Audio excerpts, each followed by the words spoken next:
Hello, I'm Michael Sarney and you're watching Leaders Live.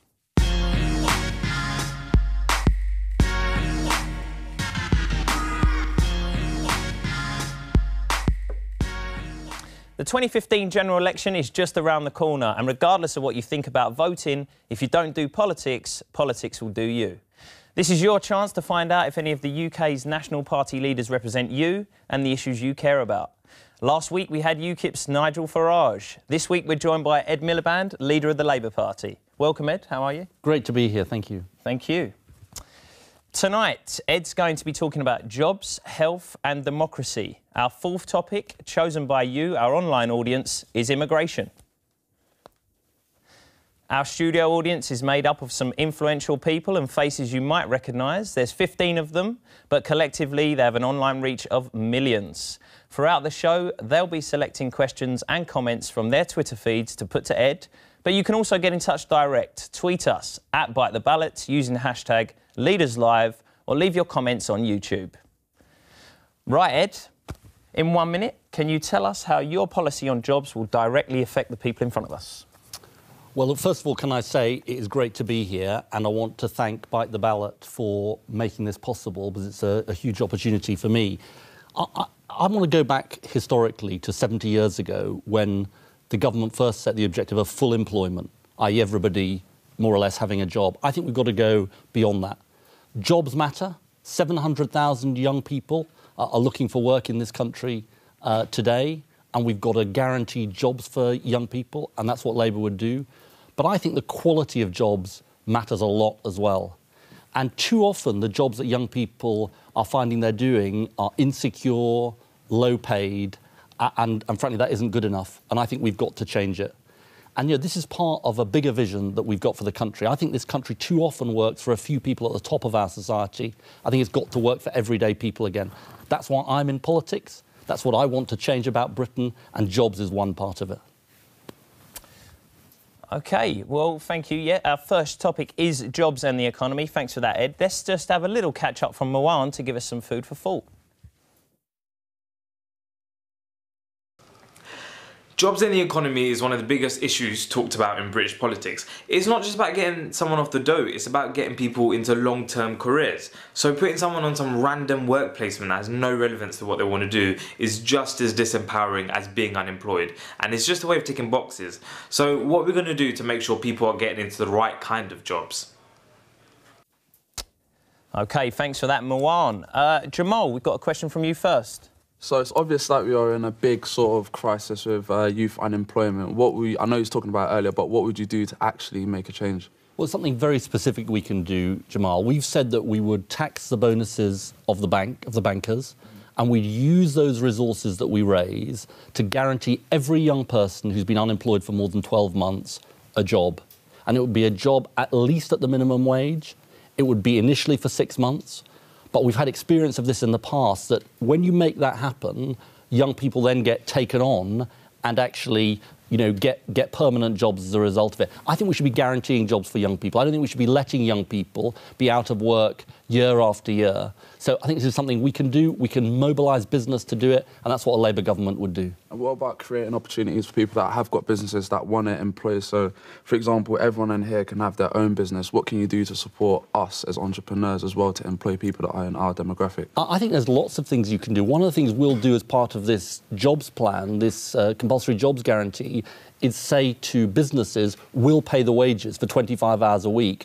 The film pointed up this, we'll also be saying to businesses, you've got a responsibility to provide the training.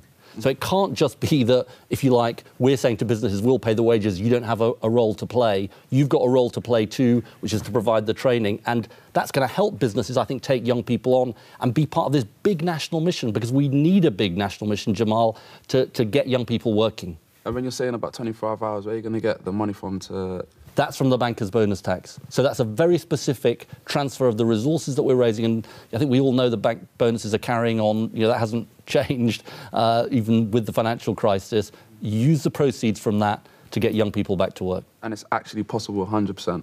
It is 100% possible. You know, we did something in the last Labour government, and I don't defend everything the last Labour government did, called the Future Jobs Fund. And I was at an event recently actually in Croydon, and there was somebody who said to me, I was part of that Future Jobs Fund, a business. It really worked. Will you bring it back? And I said, well, it's not exactly the same thing. We're going to learn a bit from that programme, but we're bringing back something similar to get young people working. OK, well, guys, if you agree or disagree with the points Ed's making, tweet us at Bite the Ballot using the hashtag YesEd if you agree or hashtag NoEd if you don't, and we'll bring you the results throughout the show. Guys, anyone else got anything to bring in? Yes, Jazza? I've got a tweet from a guy called Tom, and he says, why has every Labour government ever left office with higher unemployment than when it started? Well, look, I don't think that's correct. And actually, if you look at what the record of the last government was, what we actually did was we produced lots of jobs, but then there was a financial crisis. Now, you know, the Conservatives are going to say, well, it's only Britain that was affected by that financial crisis. You know, actually, the financial crisis affected governments all around the world. I think the question people want to know is what's actually going to happen in the future? You know, what are we actually going to do for the future? Well, your comments are coming in online. Remember to continue to do so using the hashtag LeadersLive. Let's take a look at one now. It's DF and V. You've pledged that every young unemployed person will get a paid job. How will you guarantee this and who will pay for it? Well, that's the point, Mike, about the banks. The banks are going to play that really important role because I think, you know, people saw the financial crisis happen and people are saying, you know, are they going to pay their contribution? I think one thing people are thinking at the moment is it seems like ordinary people are just paying the price of the financial crisis. I think banks have to make their contribution, and that's what we're going to do. And as I say, it's very specific, it's costed, and it will happen. Will you get the sign-up from them, though? Can you guarantee that they'll do it? From the banks? Yeah. Well, it's not so much getting the sign-up, because we're going to impose this tax on the bonuses and actually get the resources in. And we're going to get the resources in, and we're going to then use those resources. And I think that's fair. You know, I think people will think that's a fair way of getting young people working again. Yeah. I think the banking issue is obviously a very obvious way to tax people, and I think that's what a lot of parties believe, that the banks are making too much money and they're not sharing it around. I would say some other lucrative ways you can make money in Britain is being a politician. What are you going to do about politicians' wages? Because they're obviously very high as well. I think a witch hunt around banking is an interesting one, but it's not the only way we can tax the politicians, not the bankers, you're saying. Well, I mean, is this about the potential MPs' pay rise that's being talked about? Is that what you're getting at? Partly that, and I think just as a traditional kind of society, we think that politicians deserve to be paid a very, very high wage. And I think it's a really interesting kind of take to say that it's the banks. Well, look, the thing I'd say just on this politicians' pay rise is I'm not going to be part of a government that gives a big pay rise to MPs when we're still having tough times for nurses, teachers, lots of public and private sector workers. I don't think that's on. The independent body that recommended this says, oh, well, they're making changes to the pension as well, which, if you like, take money away from the MPs. But I just think I can't imagine allowing it to happen, and we're going to have to find a way of stopping it, to allow MPs to get a big 9% pay rise or something while other people are suffering. Why do I say that? My principle is you've got to be a country where sacrifices are shared and rewards are shared. I think we're too unequal as a country, and we've got to change that. And MPs have to be part of that as well. So you're saying you don't want to rise it, but would you lower it? I'm not in favour of cutting MPs' pay. Look, I think being an MP is an important job, and you want people to be going for those jobs that are, you know, doing it. I mean, obviously, people aren't doing it for the money, but you want people to realise that it's a decently rewarded job. I just think when it comes to future increases and changes, I think it's got to be fair in the way it's done. By the way, the other thing I'd say, we need much greater diversity in our members of Parliament. That is a big challenge. It's a big challenge for my party and for every party. You know, take the ratio between women and men in terms of MPs. About a third of our Labour MPs are women. I don't think that's enough. I think it should be 50%.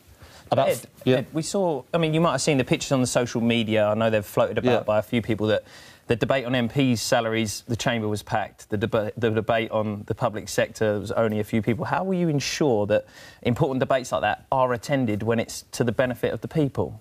You know, the thing I'd say about Parliament, and it's sort of not fashionable to defend MPs, and I'm saying this about MPs of all parties, is that what you see on Parliament is Prime Minister's questions mainly. Prime Minister's questions is ridiculous. And most people who are part of it think it's lots of people shouting at each other. Now, David Cameron's talked about changing it so have I. It's really hard to change it.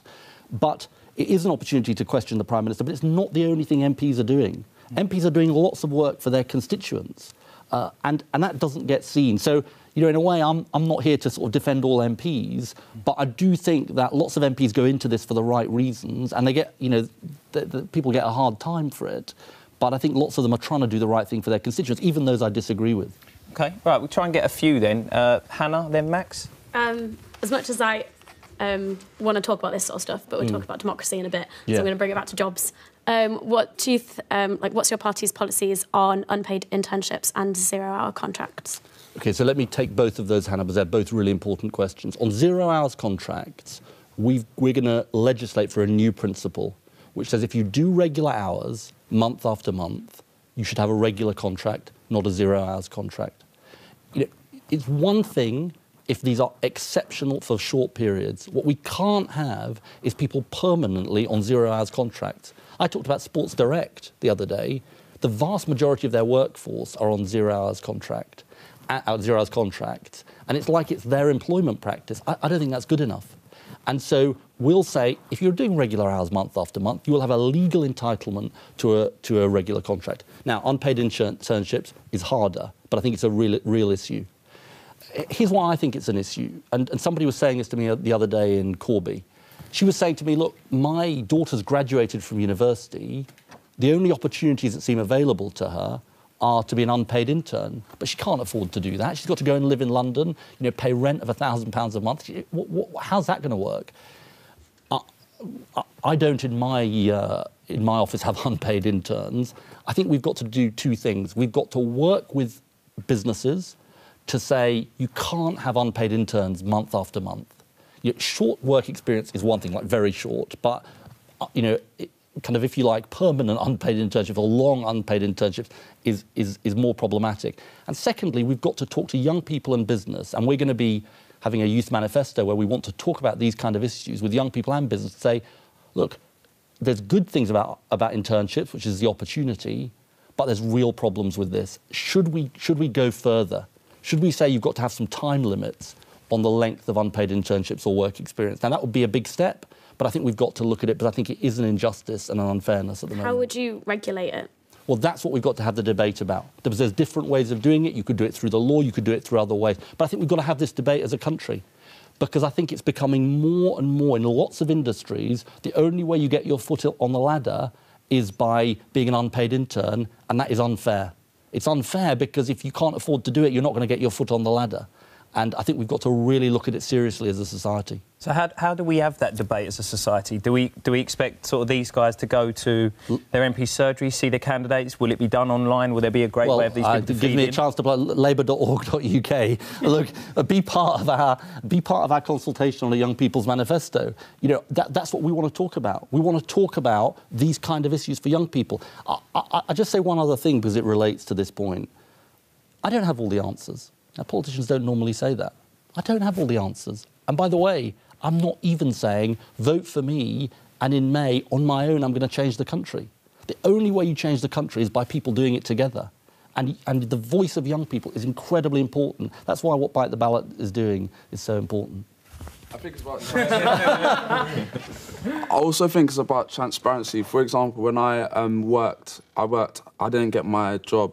I worked in Topman for 2 weeks as work experience, but if I didn't do that, I would not have then stayed there for 4 years. But it was very difficult for me at first to go in there, because they just saw me and they was like, go put it online, and actually how I got my job is my mum walked me in and then I got the job. It's about like the transparency. Everybody needs your mum to help them, Jamal. Between the consumer, between the people that actually work in the shops and the people that are working there. So, Jamal, are you saying that you're saying that was a short work experience thing? Is that right? I think 2 weeks maximum is like, but not more than 2 weeks, because you were talking about having a limit. Like, how can you make sure that that's sort of acted upon? Well, that's the debate we've got to have. I mean, look, you know, normally politicians come along and say, I've got all the answers. I'm not saying I've got all the answers, but I am saying, I think the question that you... Is that Hannah? Yeah. The question Hannah asked is really important, and lots of young people are saying this to me. They're saying, you know, we feel this is a real injustice. about who gets internships and who's able to take advantage of them. And it's become a new route to people getting on in life, and we've got to have this debate as a country. And there's upsides and downsides, as with everything. You don't want to restrict opportunity, but you don't want opportunity to be incredibly unfair. So let's have the debate with the young people of the country. Let's have the debate with major businesses. There's different ways in which we can do something about this, but it is a debate we need to have. Max? Hi, Ed. First of all, I think you're probably not paid enough as MPs. I would probably pay a bit more. I might be in a minority there. Some of my colleagues will be pleased to hear that. Thanks.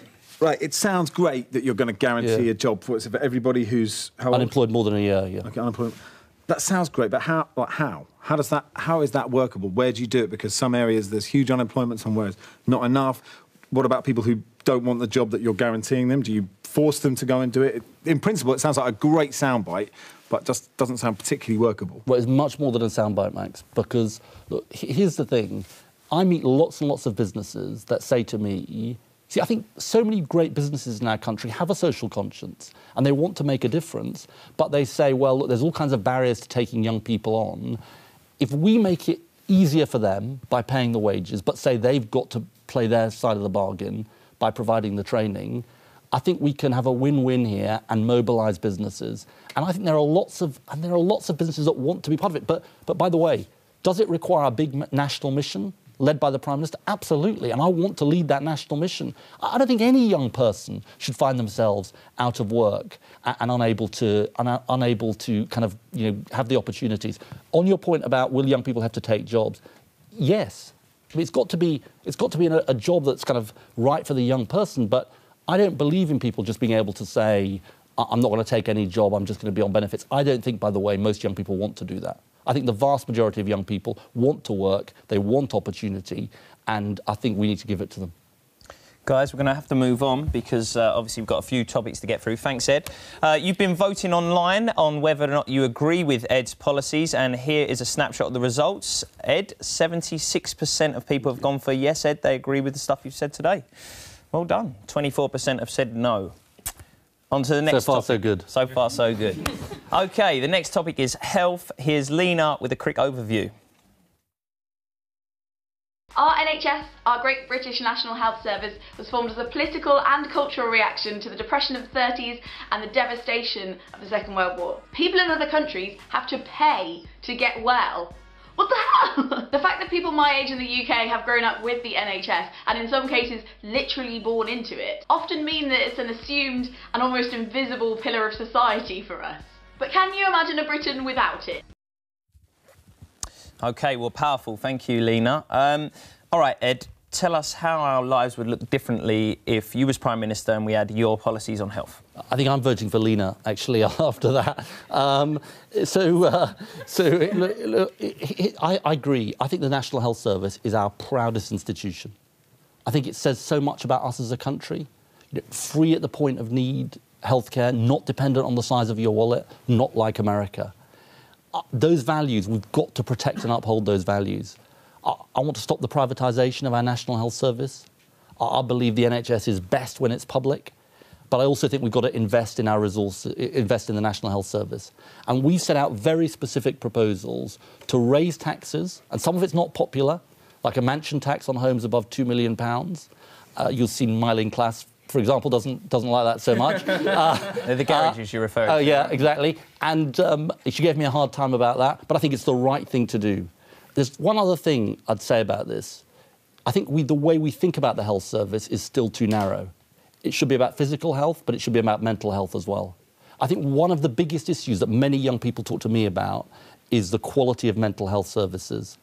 And I had just very briefly, I had a letter from after I talked about this a couple of years back, I had a letter from a teenager, actually from my wife's old school, telling me about her experience. She ended up in hospital as a result of not getting that early help with mental health. And that is a really big issue for the country. So, we've got to invest in the health service, we've set out plans to do it, but it's got to be physical health and mental health. OK, guys, do you agree with what you're hearing? Tweet hashtag You bite the ballot, hashtag yes, Ed, if you do agree, and hashtag no, Ed, if you don't. We'll bring the results in a few minutes. Lucy, you got the first question? Yeah, hi.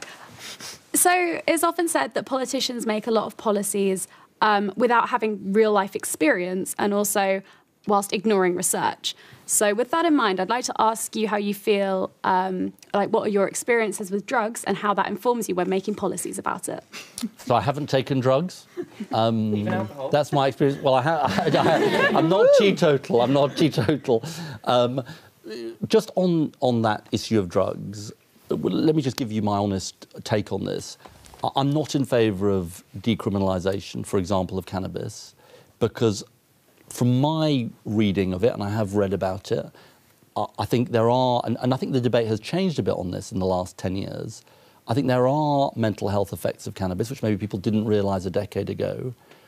However, I'm sort of got enough humility to say we should always be looking at the ways in which we discourage young people from taking drugs, we have better drug treatment and all of those issues. So I haven't taken drugs, but I've got a pretty clear view about at least on the legalisation, decriminalisation question. But there are mixed arguments on this, aren't there? I mean, obviously, some people think the war on drugs is lost. The underground scene is affecting young people, especially on sort of urban council estates. They're the ones delivering the drugs when they get caught. They're the ones facing the punishment.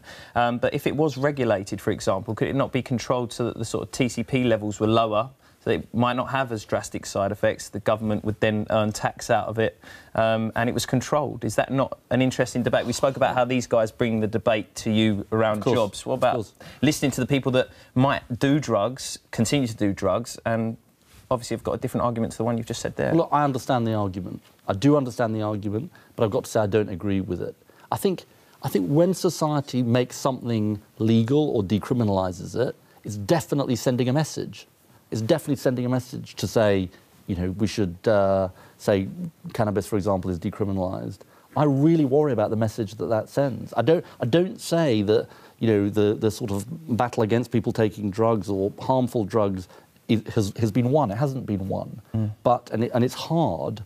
But the question you've got to ask, even when things are hard, is it going to make it better to change things? And look, in my reading of it, it won't make it better. OK, we've got a quick online question. Let's see who's coming in now.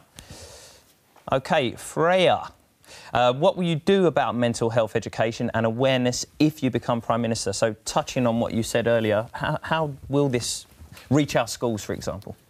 Well, Freya's question is really important. I'd say a couple of things. First of all, I think the job of mental health awareness isn't just a job for the NHS. I think it is a job for our schools. I think, by the way, that, and we've got a report coming out about this in a couple of weeks, I think that, and this isn't meant to sound at all sort of namby-pamby, I think that young people in schools should be taught about resilience. Life, it's great to be a young person today, but it is incredibly hard. And I think being able to cope not just with passing exams, but being able to be resilient against the things that come to you, knowing when you might have a mental health issue, I think that is really important. So it's about the schools, it's about workplaces, it's about workplaces being aware, and there are some great businesses doing a great job on that, but more of them need to be informed. And it's also about something else, which is about the NHS. Politicians sometimes pass laws and then aren't very good at implementing them. We passed a law saying that there should be parity between mental health and physical health in terms of access to treatment.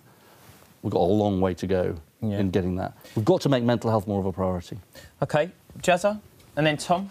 There was a gentleman on the live stream before we went live who asked a lot of questions, and I don't think he likes you very much. That happens to me. J-Cars96, and he said, on health, why should we trust Labour, the Labour Party, who privatised the NHS through PFI deals? He alleges that cost the UK taxpayer £300 billion. Quick answer on that, Ed? Well, let me answer directly, Jezza. We did bring in private finance to build hospitals. Now, that was a decision we took. Personally, I think some of the deals weren't the best deals, but overall, I think it was the right thing to do. Would you reverse any of those? Well, let me give you a direct answer to this question. My two sons were born in a PFI hospital, University College Hospital. It was, frankly, a falling down old hospital that I wouldn't have wanted my wife or my newborn children in before. Because of the influence of being able to do some of these things through the private finance initiative, we're able to build and modernise a lot more hospitals. So, of course, you don't get everything right in terms of some of the agreements, but I think overall, did it help to modernise our hospitals? Yes. The thing I was talking about most of all was this question of privatising and fragmenting the people working in the health service. See, I think the private sector can add on a bit to get down waiting lists, for example, which is what we did in government. But what this government has done is said markets, competition, that's the way the health service should be run. That's not my view. I think cooperation, care, and actually the public sector as a preferred provider in the NHS is the right way to go. But the government seems to be really keen to keep it free at the point of care still, though. But so as long as we are still getting free care, like when we need it, isn't in theory, the point that it's the best as it that short it can answer, be? please. Well, this one loves to babble. In theory, yes. But if you find waiting lists going up, waiting times going up, more and more people are being told, well, you know, the way you can get this done quickly is by going private. I don't think you should have to go private to get proper care, timely care. Tom? Isn't this so-called NHS privatisation really just kind of local and patient choice? Because private provision is only one of the options that local commissioners can pick. And in the UK, private provision only makes up 9% of the health market, whereas in France it's 40%, in Germany it's similar. Is it too high, or surely it's too low, judged by international standards? Well, Tom, the thing that the reason I disagree with that is what the government did was that they introduced this bill, the Health and Social Care Act, and they said in the bill that they wanted to bring the same concept to the health service that they brought to the privatised utilities in the 1980s, like the energy companies. Well, didn't they get much better? Like phones you had to wait weeks for, and then suddenly you can buy them immediately. Isn't that a good thing? We can argue about whether the energy companies are doing a great job or not, or the phone companies. But let me just say this: health is totally different. Look, let me just give you an example. NHS hospitals are hiring competition lawyers, costing tens of millions of pounds, because they're being told you can't cooperate with each other because that's like unfair collaboration. That isn't the concept of the NHS. I don't think NHS hospitals should be hiring competition lawyers. So, do you regret that Labour doubled the amount of privatisation that happened during your last 13 years? I think it was of a totally different order, and let me explain why. We were bringing in the private sector because we were desperate to get waiting lists down, and we thought they could add capacity. This is more, under this government, substituting for what the public sector is doing. We brought waiting lists down from 18 months to 18 weeks because we brought the private sector in on top. This is about something totally different. OK, you three at the front then. If you want, you can do your comments one after the other, and then we'll ask Ed to answer. So start with you, Becky. Hello, I have so many people writing right now about mental health. Do you plan to increase the budget for mental health? Because right now people don't feel that there is enough support and understanding and education. Hold on to that. Sorry. Yeah, so increasing the budget on mental health. Lewis? So one of the things with improving the NHS is obviously when trying to divert more money towards it. At the moment, most of the money seems to go to sort of consultants to diagnose the problems, but the money doesn't actually go on fixing it. So what would you do about this, and how would you actually reverse the privatisation? Hey. And then from a women's health perspective, do we need exclusion zones outside clinics where abortions are performed? Okay. So on the first point, we do want to see more of a priority for mental health. Definitely, we said we'll enshrine it in the Constitution, in the NHS Constitution, to make sure people have a proper right, not just to drugs, but to so-called talking therapies. So mental health gets the priority that it deserves, and that's really important. And it will have ring-fence money, though, because you said an increase. Yeah, we want to protect the NHS, the mental health budget, definitely. On the question about consultants, you're not talking about sort of kind of doctors. No, you're talking doctors, yeah. You're talking about... Look, I think there is a real issue. I mentioned this competition lawyers thing earlier. There's been a big increase in bureaucracy as a result of what this government has done, this big top-down reorganisation.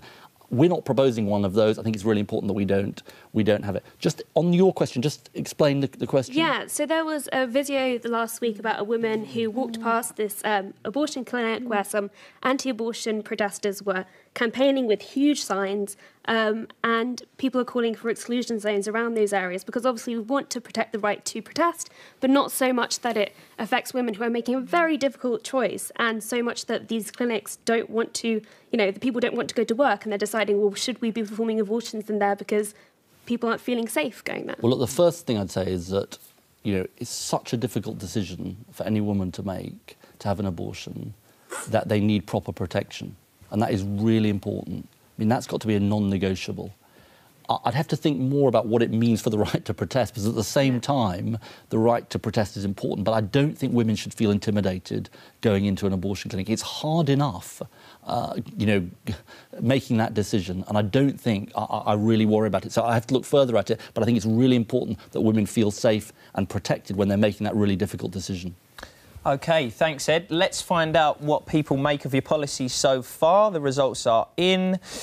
71% yes, Ed. We're on a roll at the minute. 29% no, Ed. So, OK. How are you feeling about that? Good. Satisfied? Good. OK, right. Let's go on to your third topic, democracy. And here's Kenny with some context. More than 33% of our MPs are privately educated. Less than 1 in 4 MPs are women. Only 4% of MPs are from black and ethnic minority groups. Does our parliament truly reflect our society? In the general election in 2010, less than 1 in 4 young people turned out to vote. And as a result, politicians thought that we were easier to let down. This is why we lost our EMA, our tuition fees were tripled, and youth services were cut drastically. OK, powerful summary from Kenny there. So, Ed, tell us, if you're the next Prime Minister, how are you going to fix our democracy? Well, it certainly needs fixing. One very specific thing that we're announcing today is that we're going to have votes for 16 and 17-year-olds. And today I am pledging to bring that in by May 2016. So in time for the London mayoral election and other elections that take place in May 2016. So if you're a 15-year-old today, that's within less than 18 months, you'll be able to vote if there is a Labour government. Now, that is part of our commitment to hearing the voice of young people. I think we need to hear the voice of young people more in our democracy. It's a sign of trust in young people. As Kenny said on that film, there are 1.5 million 16 and 17-year-olds, many of whom lost the EMA. If George Osborne had known that those young people could actually vote, I think he'd have at least talked to them and consulted them a bit more about decisions like that. So we want the vote for 16 and 17-year-olds. We're going to make it happen. OK, so obviously you visited a school with me in Doncaster. Yeah. Bringing the vote down could be great, so many people enfranchised, but how do we guarantee that they're engaged? Are we going to have the voter registration in schools, the democratic education? Because, you speak to so many people, I don't want to pick on him, but Jamal, didn't register the vote until I sort of collared him into it at 22 years old. So he went through his whole school career and no one told us, and that is common nature. So how do we ensure that people... Well, you did pick on him, actually, didn't you? I did pick on him. Well, look, I think it's an important point. So I know Bite the Ballot have been making a big campaign about making sure that schools and colleges, if we go down the 16 and 17-year-old route, which we're going to do, making sure that schools and colleges kind of get involved, with the consent of 16 and 17-year-olds, get their names to electoral registration officers. We support that campaign. We'll work with you to make it happen. I think that's important. But there's a much wider thing, isn't there, which is about educating young people, giving young people the citizenship education in schools, giving young people the tools to make the decisions. Look, I think we know our democracy, and Kenny said it on the film, we know our democracy is really suffering, and we can't let it go on like that. So I think we can make it happen. It's going to take work, and Bite the Ballot's work is important. OK, guys, well, tell us what you're making of Ed's answers. Let's keep them tweets coming in. # yes if you agree and # no if you disagree. Jimmy, you're going to kick us off? Yeah. Hey. So I'm told that your strategy is to only go after 35% of the people for votes, which I think has probably got to be one of the reasons why young people feel quite disengaged, because it tends to be more of a focus on older people. So what are you doing to kind of reform that? Is that true, for a start? No. Certainly not. That's okay, fine. Definitely not. No, it's definitely not. It's definitely not true. Look, we want to get as many people voting for us as possible, including young people. Yeah. And how do we get young people engaged in politics? And this is the debate we've got to have. I actually think if young people thought that politics would make a difference to them, then they'll vote. And part of that is about education, but part of it is about people like me showing I'm going to make a difference. That's why I started tonight with jobs, because young people want to know, am I going to get a job? Am I going to get a skill? Am I going to be able to buy a house, or am I going to be able to rent a house in a way that is affordable for me? And then the other thing that I think young people are asking is, are there big ideals for how we want to change the country? because I think lots of young people want to know, is there a big vision for the country? Now, I feel I do have a big vision for the country, which is about saying this question which countries all around the world are facing: are we going to become more and more unequal, just working for the richest, or are we going to do something about it and change that? So look, they're my ideas about how we engage young people, talking about young people themselves, and also talking about our society and how we change it. Becky? Hello. Going back to voting, I have a person here that says, how can 16-year-olds vote when many aren't educated on politics? Now, adding to that, I do feel that lots of young people, 16, 17-year-olds, want to vote, but there isn't enough education, serious education in secondary schools about it. So what would you do to impact that before the voting comes in next year? Well, we've got to have a big mission to improve citizenship education. Yeah. Some of it is good, some of it may not be so good, and that's what we've got to do. But in a way, look, I could have taken the route of sort of having the excuse, if you like, of saying, oh, well, we can't do this until, you know, citizenship education is improved, let's have a long committee, let's discuss it for 5 years, the usual politician's answer. That's the wrong answer. The crisis of our democracy is too big. The voice of young people needs to be heard. Let's force ourselves to also improve the education that young people get. And, you know, there is a lesson in Scotland. 16 and 17-year-olds voted in the referendum in Scotland. By the way, the Labour Party didn't seek that. I think it was the right thing to do, though.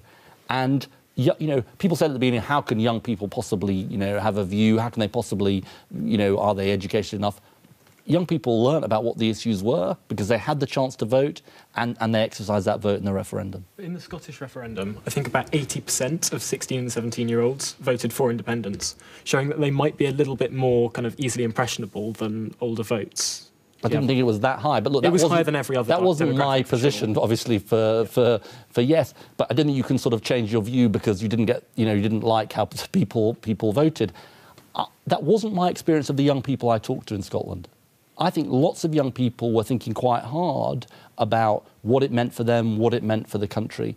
But, you know, I don't like this argument that if you're 16 or 17 and you can, you know, join the army, you can, you know, go out and work and pay taxes, you can do a whole range of things. Why shouldn't you be able to have a voice in our democracy? You're having decisions that are really, you know, affecting you. So that's why I've been a long-standing supporter of this, and that's why I want to do it if I become Prime Minister. And that stat was a bit too high there. Yeah, it's not as many as that.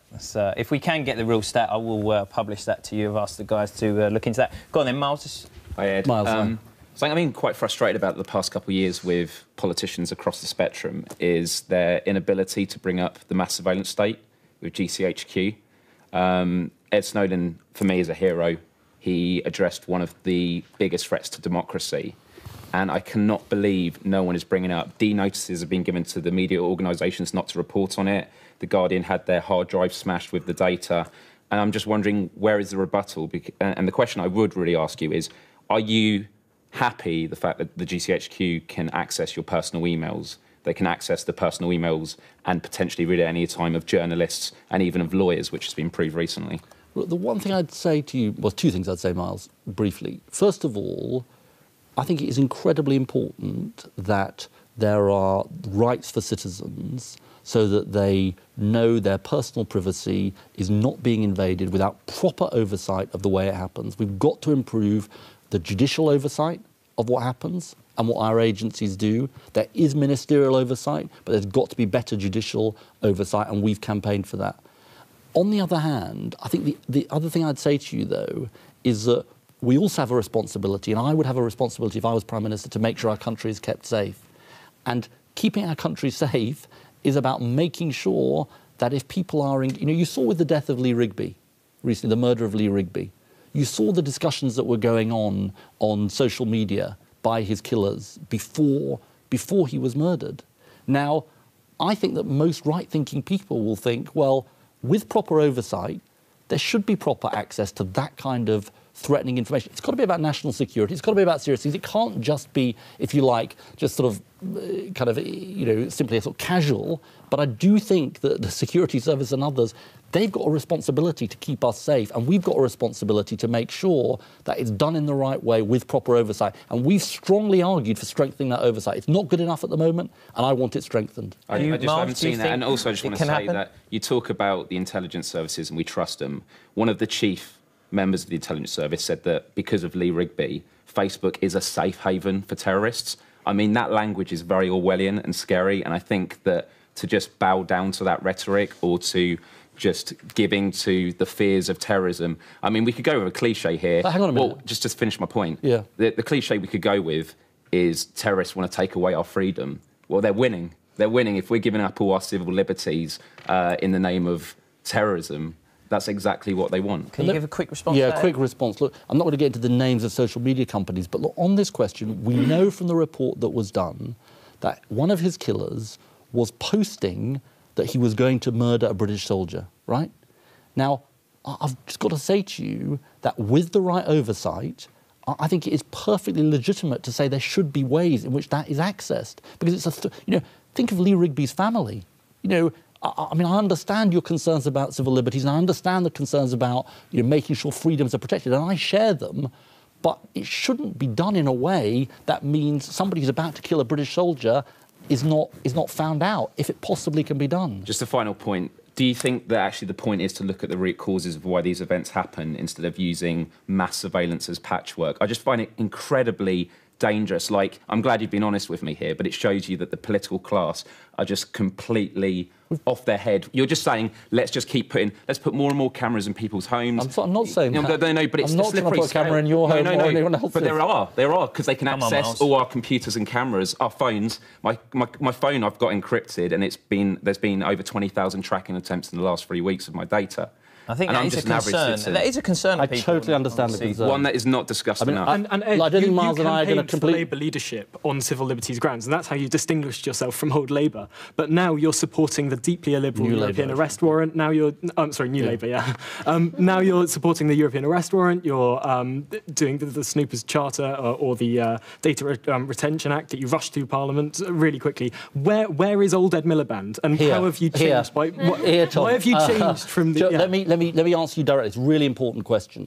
The European Convention on Human Rights, absolute foundation of our liberties. This government wants to get rid of it. We will defend it.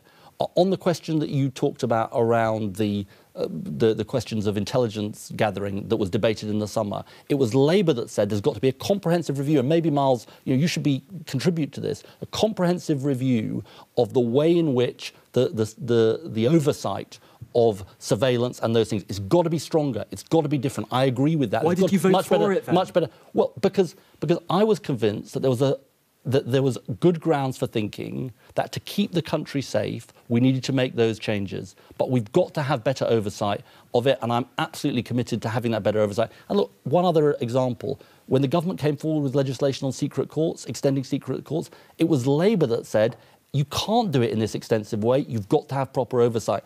Where I stand is let's keep the country safe, but let's make sure there is proper accountability, proper oversight of any intelligence gathering that's done.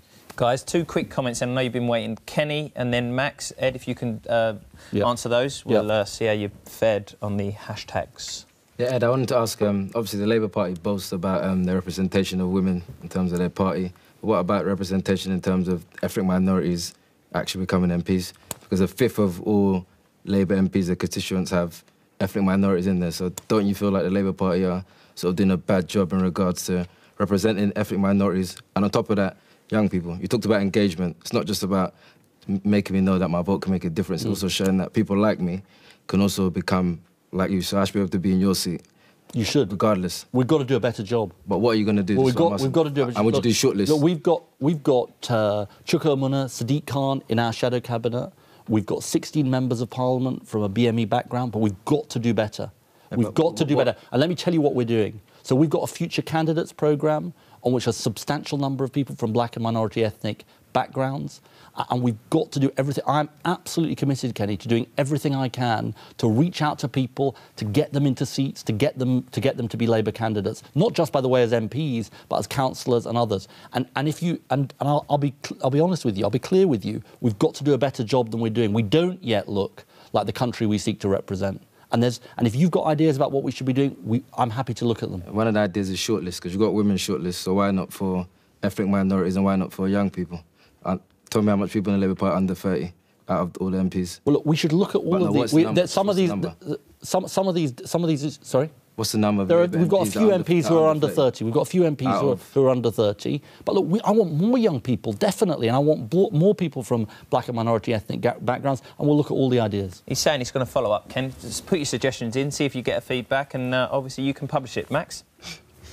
Like you've brought up, this whole thing is about engaging young people and basically getting young people to register to vote. Now, I'm not young. I'm probably too old to be sitting here, but... No, it's okay. You're young in my eyes, actually. You're definitely young in my eyes. Thank you, but I've got flirting with me, it's nice. I've got a lot of young followers, and this is the whole point is a platform for our followers to talk to you. And I put it out this afternoon a couple of times saying, look, I'm meeting Ed, I'm talking to Ed Miliband, I've got questions, and just, OK, a lot of people are silly on Twitter, but, Don't read them out. I won't read the silly ones, but look, this is Ben. It doesn't matter. They're all the same. Whoever comes in will be corrupt.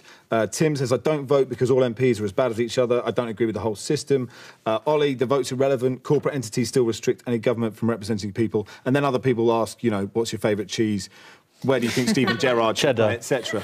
But the point is, how do you the sensible point within all of that is how do you differentiate yourself from all the other MPs? When most young people, OK, look, we're all politicised, and that's fine, but a lot of people don't care, and they look at you and they don't see the difference between you, Cameron, and Farage. Look, it's a really important question. I mean, I suppose it goes to the vision of the country. I think this is the generational question that we face as a country is this question of inequality. Are we going to become a more and more unequal country that just works for a few people? That is the big question of our time, in my view.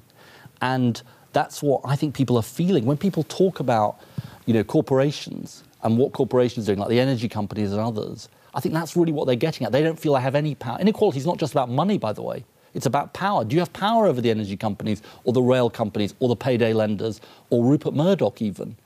And look, what I stand for is a more equal distribution of power, of resources, of wealth, of income. That's why I came into politics. And I think it's really... I think you're right. Lots of people do say there's no difference. And we've got to take them on. And part of my challenge in the next 5 months is to go out around the country, events like this, other events, and say there's big issues. There's the future of young people, jobs, education, housing, climate change, which we haven't mentioned yet, which I care passionately about. That's all on the ballot paper, I believe, at the election.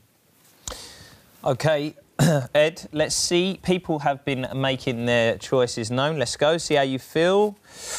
50-50 on this particular one. OK, wow, all right. Could be worse. Could be worse. All right, we are going to go into the fourth and final topic. This was chosen by you, our online audience. Here's immigration, presented by our friend Harry Hitchens. 1 in 3 people believe that the tensions between immigrants and UK-born citizens is the main reason for division in the country. There's 100,000 more people coming in than there are going out. There are people being enslaved because of the management of the immigration policy in this country. As a 19-year-old kid, I've got my first vote coming up in the general election. I think it's a failure that I don't know more about this. OK, Ed, so Nigel last week sat here, said about immigration. And basically, I think lots of things that resonated with people at home. He said, we need to control not the amount of people coming in, but are they coming in ready to work with qualifications, without severe criminal records and without major diseases. When he says it like that, you can't really argue with it. If you're Prime Minister, how are you going to change or solve this immigration crisis? Well, I don't agree with Nigel, because my starting point is immigration is of benefit to the country. And, I'm the son of immigrant parents, and I believe they've made a contribution to this country. I believe lots and lots of people who come into this country make a huge contribution. And I think we've got to recognise that as our starting point. Now, however, I also have changed Labour's approach on immigration, because I think people's anxieties are not based on prejudice. They're based on real anxiety. And I think we've got to address the real anxieties. And that is the way that we make the vision of a diverse Britain, which we are and which I celebrate, work. And what's that about? That's about the undercutting of wages. So when people come into the country, aren't paid the minimum wage, people say, well, hang on a minute, somebody's being paid less than the minimum wage, that means my wages are being driven down. Or people say, well, I think people should learn English when they come here, particularly if they're in public-facing jobs. Or people say, I think you should contribute before you can claim benefits. Now, that's our approach on this. The last thing I'd say on this, in this area of all others, we've talked about cynicism about politics. you shouldn't make promises you can't keep or promises that you think aren't right. I don't want us to leave the European Union like Nigel, because I think it would be bad for the country. And I'm not going to make promises like David Cameron that says we can reduce immigration to the tens of thousands, which he did at the last election, when he had not a clue how he'd do it. So I think, you know, in this area, set out what you can do, and let's make the vision of a Britain that is diverse work for everybody. OK, so let us know if you agree with Ed's policies and what you're about to hear. Tweet at Bite the Ballot using the hashtag YesEd if you agree and hashtag NoEd if you don't, and we'll bring the results shortly. Yes. Are people's anxieties not also partly based on a fear of non-UK nationals promoted by the anti-terrorism legislation of 2001 that allowed people to be held without trial for 3 years in immigration detention, such as Belmarsh Prison? I don't think that's what people's anxieties about immigration are based on. I honestly don't. And I think it's really important, this. Look, you know, previously people thought the Labour Party was saying that when they were saying, I'm worried about immigration, that it's like prejudice. I think the vast, vast majority of people who are worried about immigration are not prejudiced. They're saying, my community's changed really fast. I'm worried about what's happening to wages. It's a real issue, this. It's a real issue that people say, if an employer can get somebody at less than the minimum wage, what's it going to do to my wage if I'm in that same occupation? Or if they're just advertising, we had this thing recently, a major company was just advertising abroad and not offering the opportunities to young people. So this is why I say you've got to put in place the right measures to make the vision work. I honestly don't think it's based on those things. But I think we at least have to accept that there is a racial tinge to some of these things that people are saying. And I think that that's a racial tinge that's promoted by, I don't know, the last 10 years, a lot of language of non-UK nationals and kind of the foreign, the other, and also that kind of thing that allowed people to be extradited to other countries and then regarded by those countries' courts as foreign nationals. There's a lot of kind of play on here's where sorry to interrupt. Here's where I agree with you. Look, when Nigel Farage said that thing about I don't want to live next door to a Romanian, I think that was wrong. He shouldn't have said that. Or when people in UKIP have made terrible remarks about Lenny Henry, saying Lenny Henry should go back to Africa, that's disgusting and outrageous. So I think we've got to call out racist sentiment when it's there. And I think it's absolutely right that we do that. But I don't think it's right to associate everybody who's got a concern with immigration, or even the vast majority, with those tendencies. I don't think they are the same tendencies. Becky. Hello, I have a question, or two questions. You've said in the past that Labour messed up its immigration policies when you were last in power. How can we be sure that they're corrected now? And the second thing is, also, what do your plans mean for us, for example? Will our fingerprints be checked if we leave the country? OK, let me deal with both of those. Cool, yeah, there's two there. On the Labour issue, on the issue of the Labour government's record, I've taken this view since I became leader of the opposition. You should say when you got something wrong. Now, we underestimated quite significantly the impact of Polish immigration. If we'd known then what we know now, we'd have done it over a much longer transitional period. That's why we've changed our policy. That's why we've said we want longer transitional controls when new countries enter the European Union. So how do people know that we've learnt our lessons? Because we have. Secondly, I do think we should count people in and out. Now, there's different ways of doing it, but I do think we should count people in and out. One of the things people want is a sense of control, that when people enter and when people exit the country, we know how many people are coming in. What's the reason for that? It's not about the sort of surveillance state or anything which Miles was asking about earlier on. It's about knowing what's the pressure going to be on resources, how many people are actually coming in. Let's stop illegal immigration happening. So, look, I think you can do this in a way that actually has proper entry and exit checks so you know who's coming into your country. Thank you. Is it just one massive bouncer with one of those? Sorry, this is from English Dan, who I don't believe is a fan, from the hundreds of tweets I've got from him. Is it racist to discriminate against our non-EU cousins in favour of our EU brothers? Please ask. I think what Dan is referring to is that it's a sort of been a situation where if you're from outside the EU, you can't, for example, get access to benefits straight away, but when you're in the EU, you can. Now, personally, that's one of the reasons why we're changing that, to say you should contribute before you claim. So you've got a 2-year waiting period, if you like, before you get benefits. That's what we're going to argue for. That's what we want to change. I think that's fair, and I think that's the right thing to do. How do you change that image that some people have? I was sitting next to someone at work who said, I'm fed up of the influx of immigrants coming here and living off benefits, which we know statistically is nonsense. I think, but a lot of people believe that. I think here's the reality about this. I think some of it is about the cost, but a lot more of it is about the sense of fairness. People want a sense... It's actually true more generally about our benefit system. People want a sense that it's about, contribution. That was the original concept, actually, when William Beveridge designed the welfare state, was this idea of contribution, that you should contribute before you claim, or you should, that it's, if you like, you put in and you get out. And I think it's important to do that in relation to EU people coming in. Guys, just bring in an online question. We've got one ready. Should come up on our screen now. OK, GreenAds87. Ed, why do you pander to UKIP on immigration? Do you pander? No. It's a simple answer. When I stood for the Labour leadership, in the first speech I gave, I talked about immigration. I talked about it being a significant issue for us. And, I passionately believe in the vision of Britain, of a diverse country. If you think about the London Olympics, we sold that vision of diversity to the world, and the world loved that vision. But we've got to work at that vision. You've got to make that vision work. If you just say, well, anybody who's concerned about immigration is somehow a racist or prejudiced, you're not going to make that vision work. You're going to have lots of people like Nigel saying, let's get out of the European Union, let's close our borders. I don't think we should do either of those things. Are they playing on fear, then? Are they playing on people's fears? I think they're playing on people's anxieties. Yeah, I think they've got the wrong solutions. Look, just think about this European Union question. It'd be a disaster for us to get out of the European Union. But the way you convince people of that is not by saying, well, anybody who's concerned about immigration is somehow prejudiced. OK. Yes, Jermaine. Oh, hey. It's warm. I would like to ask, what... Oh, God, I forgot my question. Jermaine. Oh, no, I forgot my question. No.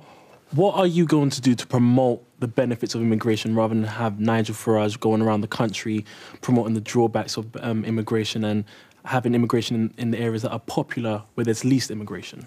I think you've got to talk about it in the way that I've talked about it, Jermaine. I think you've got to talk about it as benefiting the country, but also talk about the ways in which we can make it work. We can have the kind of control that will make people think it's going to work for the country, and you understand my concerns. I think people aren't unreasonable. They just want to know, do you get my concerns? Do you get that it's changing this community and it's having effects on my life? OK, quick comment from Lucy, and then we'll try and move on so you can have some general comments as well. Wonderful. I have a quick question. So we talk a lot about immigration, but we never talk about asylum seekers. What is your policy on asylum seekers? Well, look, as a child of refugees, I think it's incredibly important. My parents both fled from the Nazis. My dad in 1940, my mum after the war, came here after the war. I think it's incredibly important that we are a place that, has a home for people who are refugees fleeing from persecution. I think it's really important. And it's really important that we collaborate internationally on that.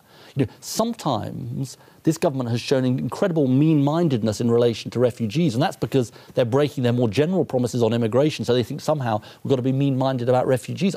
I think, the tolerance and the fact that Britain is a safe haven for people who, are legitimately fleeing persecution is quite important. We've got to do our bit internationally. One more? Jimmy, did you have one? Oh, yeah, I was just going to ask, I think that a lot of people's reservedness around immigration is down to a lack of awareness of the benefits. How would you actually spread that message about what immigration contributes to the country and to our society? I think it's what I said to Jermaine, Jimmy. I think it's about saying, it's about when I talk about this issue, I always try and do it in what I hope is a balanced way, which is to talk about the benefits and be honest about my background and say that, look, that is a benefit to the country. And the more you can explain the history and the benefits that we've had as a country, the better, I think. OK, thanks, guys. So, look, let's go to the vote resolve on the public's views on Ed's immigration policies. They're coming in. 51% yes, Ed. Better than last time. Yeah, we nudged up just on the last one. OK, so Leaders Live is about you, our online audience. Let's take a look at some of the questions and comments you've been sending in. Luke Lefty, it's very disappointing to see Ed supporting mass snooping. OK.